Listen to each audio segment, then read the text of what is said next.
Informasi pertama saudara, penertiban pedagang kaki lima di Kota Bekasi, Jawa Barat mendapat penolakan. Pedagang Pasar Baru Kota Bekasi mengamuk saat barang dagangannya diangkut Satpol PP.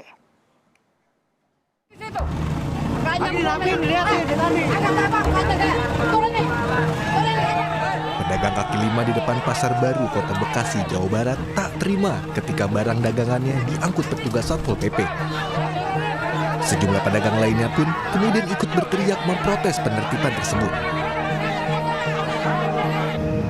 Pemerintah Kota Bekasi sebelumnya sudah merelokasi pedagang ke bagian dalam pasar.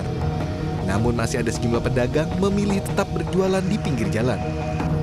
Pedagang mengaku lokasi relokasi yang disediakan selain minim fasilitas juga sepi dari pembeli.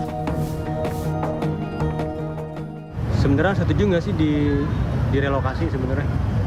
Sebenarnya setuju aja, tapi pada tempatnya Bang. Tempatnya kan kurang memadai dia. Di atas ya. Nah, karena fasilitasnya kan masih kurang nih. Untuk konsumennya yang berjalan ke sana itu kurang.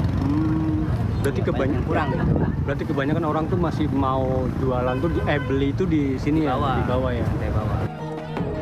Pemkot Bekasi melakukan relokasi para pedagang kaki lima di Jalan Insinyur Haji Juanda ke Pasar Baru Kota Bekasi lantaran banyak dikeluhkan masyarakat. Alexander Blegur, Kompas TV, Bekasi, Jawa Barat.